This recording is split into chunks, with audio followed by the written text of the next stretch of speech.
Olá, feliz dia, um dia abençoado para você que acompanha o modo Feliz de Viver na internet. Há mais de 10 anos, a Verdade Homem Filho de Deus tem sido divulgada na TV.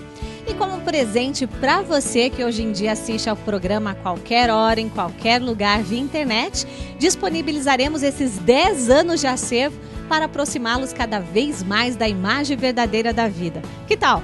Todo dia um programa do nosso acervo numa tela perto de você. Entre em contato conosco no 0800 770 2600 de telefone fixo e de celular no 0 operadora 11 5074 4180. Você também pode acessar o site www.sni.org.br e participar das nossas redes sociais. Mas não fique somente no virtual não, estamos esperando você em nossas reuniões. Que esse programa ilumine sua vida. Muito obrigada. Olá, Brasil! Trabalhando por dias mais alegres e pela felicidade no nosso querido Brasil, entra no ar mais um programa Aceite ou Noie, um modo feliz de viver. E no programa de hoje, a preletora Antônia dos Santos Alves explica sobre a pedagogia da Aceite ou Noie.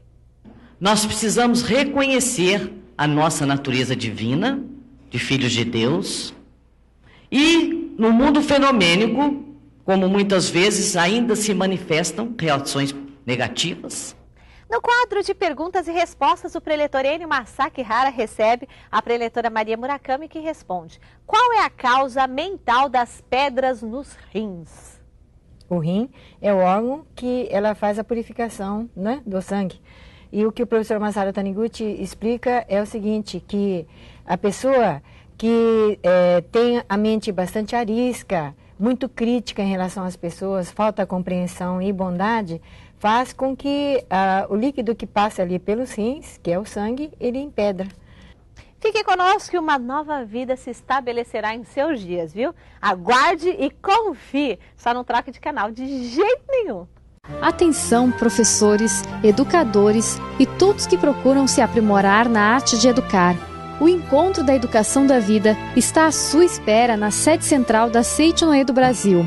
A educação que liberta o indivíduo e estimula sua capacidade infinita, como melhorar o desempenho escolar do educando, o princípio básico da harmonização e outros temas são abordados por especialistas que ensinam técnicas de como colocar em prática a educação da vida, que vem produzindo grandes resultados nas instituições de ensino onde é aplicada. Você que é professor, diretor, supervisor ou coordenador de ensino, ou ainda profissional da área educacional, venha participar do Encontro da Educação da Vida.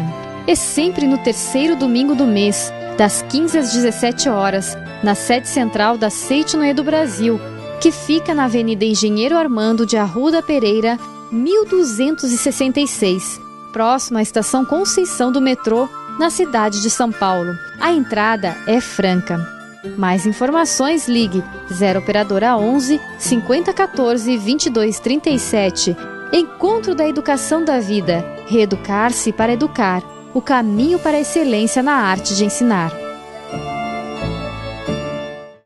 O que se aprende aqui na Aceite ou Noie projeta um conteúdo eterno na vida cotidiana de quem se permite ser tocado pela força da verdade, homem filho de Deus, porque a pedagogia aqui ensinada é da educação que cultiva a vocação. Preletora Antônia dos Santos Alves.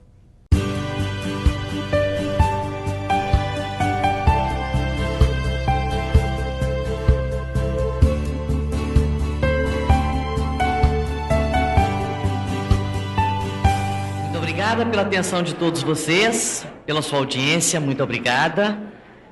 Maravilha essa oportunidade do Seminário de Carnaval, aqui em Biúna, São Paulo, falarmos da pedagogia da Aceite ou Noie. O nosso livro-texto, o editor colocou trechos contidos nos livros da Verdade da Vida, volumes 14, 25 e 30.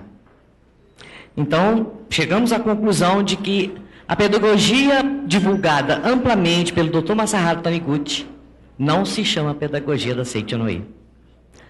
Simplesmente, este livro contém posturas comportamentais como aplicá-la. A pedagogia preconizada por ele chama-se educação da vida. Então vamos rapidamente passar para os senhores algumas características fundamentais para a aplicação. A primeira característica é a de que você acredita em Deus. Acreditar em Deus, você acredita no mesmo Deus de todas as religiões. O Deus único. Esse Deus que nos ensinou realmente, que nos criou e nos ensinou que somos filhos amados, só aprendemos com Jesus Cristo. Então, Jesus Cristo e Deus são os mesmos em toda a religião. Esta é a primeira característica. A segunda, você precisa conhecer o funcionamento das leis mentais para aplicar essa pedagogia. Jesus Cristo nos ensinou: ama Deus sobre todas as coisas e ao próximo como a ti mesmo. Este é um resumo dos 10 mandamentos. E mandamentos é para mandar, é para obedecer e é para ser feliz, porque está fazendo a vontade do Pai. Mas se você desconhece o seu eu sou, a sua essência divina, conhece e permite que a sua mente, que interage entre o seu espírito e o seu corpo carnal, tenha condições de manifestar o efeito através das leis mentais da sua atitude. Se você obedeceu a lei de Deus, de amá-lo sobre todas as coisas e ao seu próximo, você vai adquirir karma positivo. O que é o karma? É o fruto do seu pensamento, da sua palavra, da sua ação. Então, quando ele é positivo, você está obediente a essa lei. Porém, quando você negligencia, por algum motivo, a mesma lei fará justiça, manifestando negativamente fatos na sua vida negativos. Essas leis mentais denominam-se causa e efeito, e ação e reação, e Jesus Cristo sempre falou, fez suas palavras, suas parábolas, falando sempre nas leis mentais. Não julgueis para não seres julgados. Bem-aventurados os mansos, porque herdarão a terra, e daí por diante. E existe uma outra lei, semelhantes se atraem. Por que nós temos que conhecer as leis mentais? Porque nós negamos fortemente a existência do mal. E no mundo fenomênico, o mal está aí.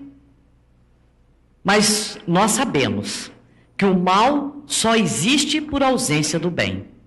Que Deus é bem e só existe o bem.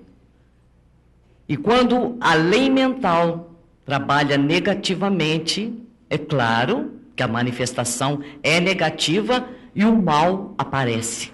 Mas no momento que você corrige, através do perdão, da gratidão e do amor, que é a nossa teoria de evolução espiritual, também ensinada pelo Dr. Taniguchi, você resgata realmente esse mal para o bem, com o desaparecimento.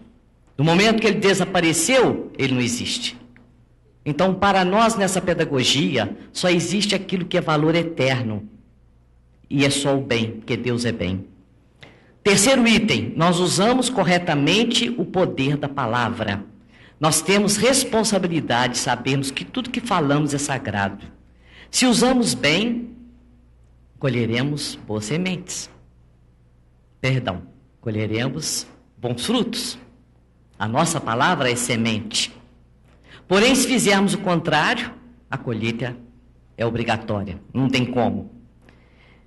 Uma quarta característica, nós precisamos reconhecer a nossa natureza divina, de filhos de Deus, e no mundo fenomênico, como muitas vezes ainda se manifestam reações negativas, nós precisamos saber que isso aí é uma atitude fenomênica e vai passar. Mas nunca jamais dizer coisas negativas ao nosso respeito. Porque nós não somos o que está negativamente aparecendo. O eu sou será eternamente positivo.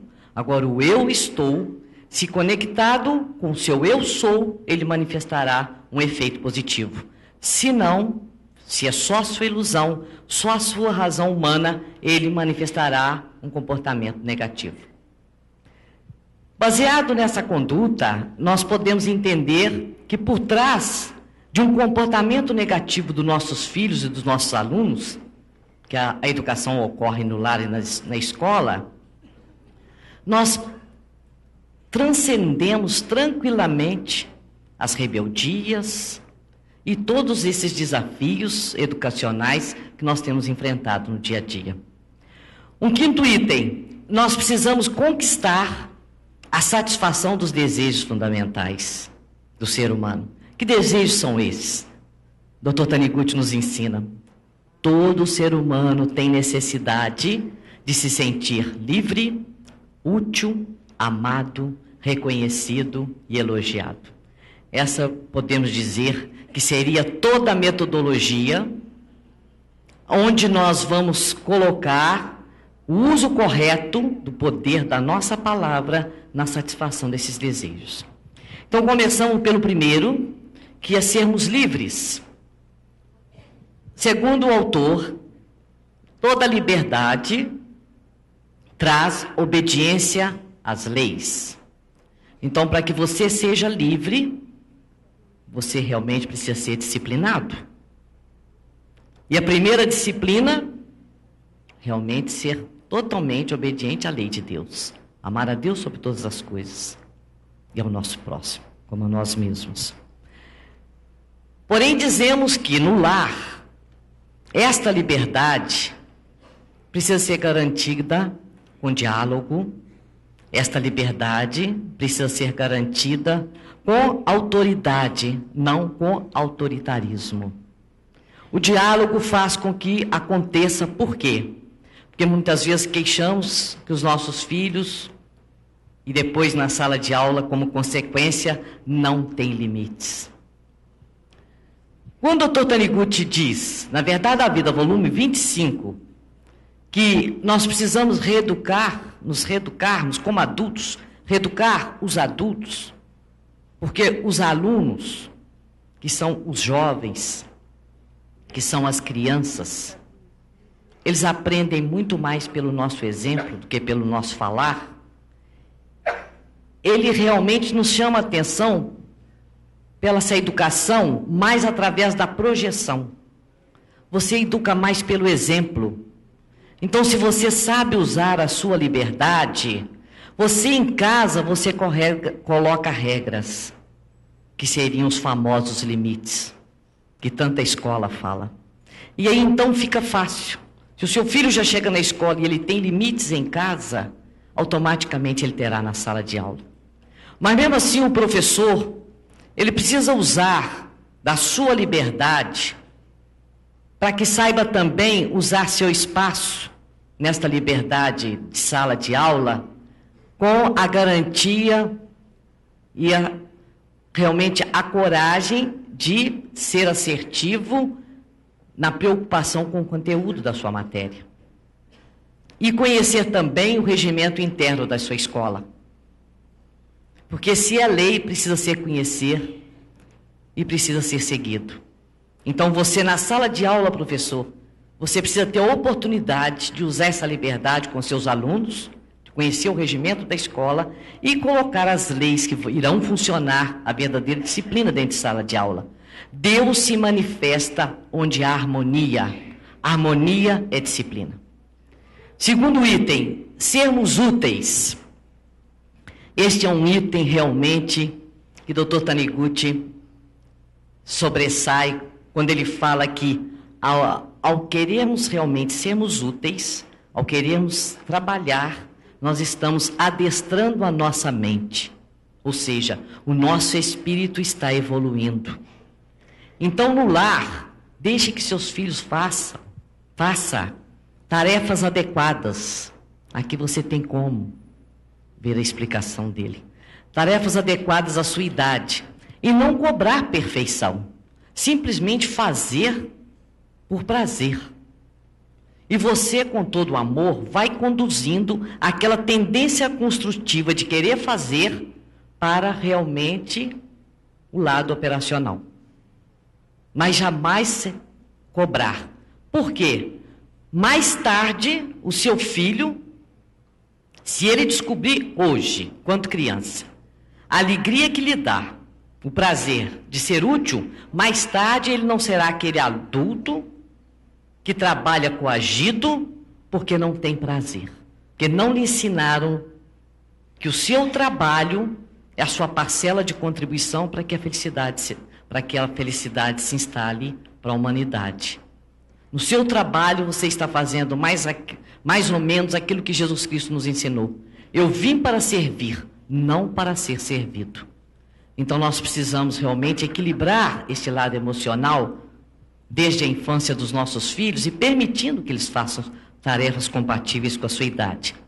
Na sala de aula, a questão de ser útil é fantástica, porque o professor precisa se preocupar com as diferenças dentro de sala de aula. Então nós temos aqueles alunos que sobressaem mais e os que não. E o professor precisa treinar dentro de sala de aula a humildade. Então permitir que os seus alunos trabalhem em duplas e mais tarde em equipes, você já está ensinando que ele seja útil. Por quê? A princípio, a lei de semelhantes se atrai, irá interagir. Você perceberá que os alunos mais avançados irão querer ficar com outros mais avançados. Natural. Mas para que você tenha esse objetivo espiritualista, você vai, com a sua sutileza, você vai chegando àquele ponto de colocar os alunos menos avançados com os mais avançados, para que o aluno sinta que aprendemos com todos. Aquele que sabe mais não seja arrogante, pelo contrário, ele aprenderá com você que o conhecimento é infinito. E ele deverá até ter oportunidade de vê-lo comentando com outros colegas e aceitando parceria. Para isso temos aí a interdisciplinaridade da lei, onde o professor trabalha o mesmo conteúdo com outros professores de várias áreas e ele está treinando a humildade. Ele não está se fechando, só eu que sei, só eu que entendo a minha matéria. Então o seu aluno já está aprendendo com a sua postura e será natural que ele sente com o coleguinha que esteja menos avançado naquela área. Mas que, porém, em outra área até se sobressaia mais que ele.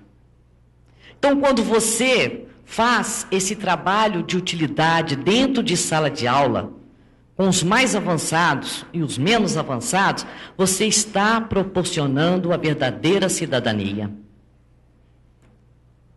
Deveres e direitos, e mais tarde a inclusão ocorrerá.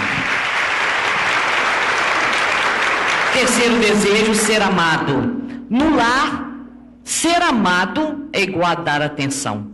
Se você dá atenção para o seu filho, ele se sente amado. Na sala de aula, atenção significa respeito e confiança. Se você deixa os seus alunos terem liberdade de contar suas histórias, suas experiências, e você cruza as histórias dos seus alunos com a sua história de vida, eles terão um profundo respeito por você. Não preocupe de falar das suas dificuldades, sempre com a intenção de elevá-los e mostrar-lhes que realmente é uma grande jornada para se chegar onde você chegou, professor. E este aluno terá por você uma confiança muito grande, porque você confiou nele em contar a sua história. E automaticamente o respeito vai estar lá. O outro desejo, ser reconhecido. Esse desejo realmente ele é fantástico, para que a gente possa satisfazê-lo. Basta realmente do ponto de que reconhecer quer dizer conhecer de novo. E você só reconhece aquilo que você já conhece. Então, pais, as pessoas responsáveis pelas crianças, pelos jovens, nem todo jovem, nem toda criança vive com seus pais. Os adultos, mesmo que acham, não, eu não tenho filho, eu não tenho ninguém comigo, mas vocês já são educadores, porque tem sempre um jovem e uma criança aprendendo com você. Então, reconheçam os pontos positivos desses alunos desses filhos, porque, veja bem, na cultura materialista, nós sabemos que a palavra aluno, ela vem do latim, onde a quer dizer sem, luno quer dizer lume. Então, aluno quer dizer aquele que não tem luz, aquele sem luz. E Dr. Taniguchi fala, reconhecer é acender a luz. Então, quando você acende a luz, reconhecendo o lado positivo do seu filho, do seu aluno, você já garantiu o sucesso dele. E o terceiro e o último desejo, muito obrigada, é o desejo de ser elogiado. Tanto no lar quanto na sala de aula, quando você verbaliza um elogio, você já fez o precedente do reconhecimento. Você simplesmente está verbalizando aquilo que você já reconheceu.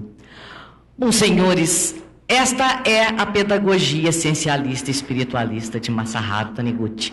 E eu sei que os senhores dirão para mim, mas a escola brasileira é laica, ou seja, leiga.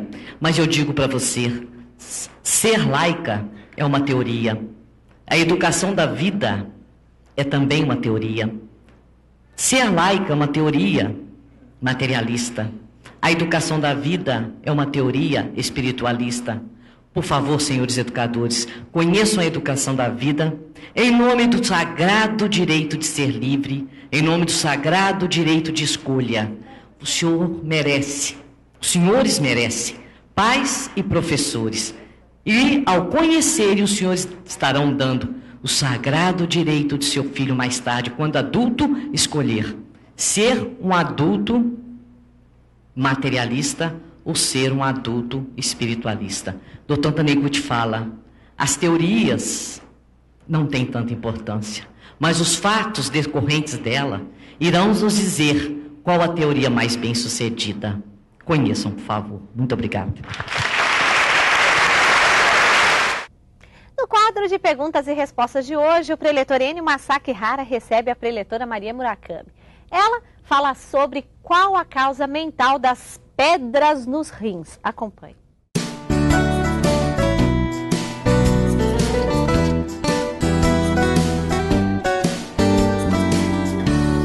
E hoje aqui no quadro de perguntas e respostas, a professora Maria Murakami. Tudo chiquérrimo. Tudo chiquérrimo, maravilhoso. Obrigado por ter vindo, né, professora? Muito obrigado. E o assunto hoje é pedra nos rins, professora. Tem gente que sofre, né? Ave Maria. E aí tenta, parece que ela não quer sair, ela fica lá nem com dinamite, ela quer dar um jeitinho de sair. Como que faz para sair isso através do coração e da mente, professora? Aí é uma coisa impressionante, né, Enio? A gente fica imaginando como é que dentro do organismo pode criar pedras, não é? Exatamente. Mas possivelmente essa pessoa carrega pedra dentro dela. Tem desejo de jogar pedra em relação às pessoas. Enfim, quando nós pegamos um copo de água, colocamos no congelador, ela vira pedra. Não é assim? Exato. É líquido e vira sólido. Então o rim é a parte, é o organismo, é o órgão, perdão. O rim é o órgão que ela faz a purificação, né, do sangue.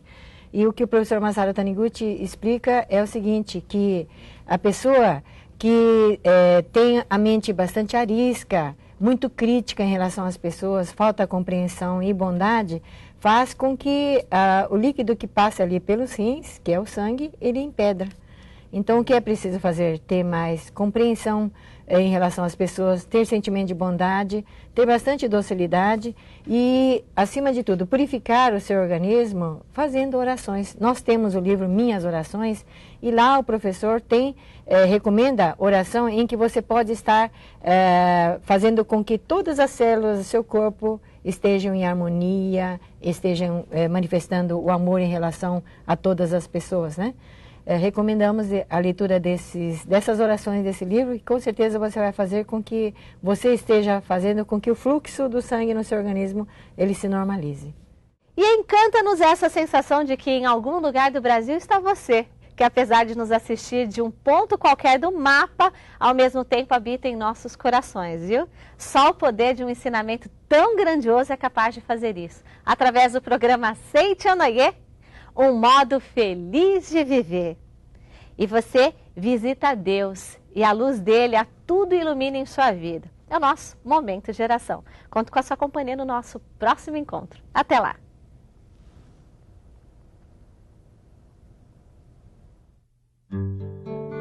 Oração para eliminar os defeitos. Devemos perdoar a todas as pessoas, inclusive a nós mesmos. Devemos nos perdoar por nossos próprios defeitos. Um bom método para nos perdoarmos e destruir nossos defeitos é mentalizar o seguinte: eu já me perdoei, Deus já me perdoou e me tornou perfeito. Portanto, não tenho defeitos. Muito obrigado.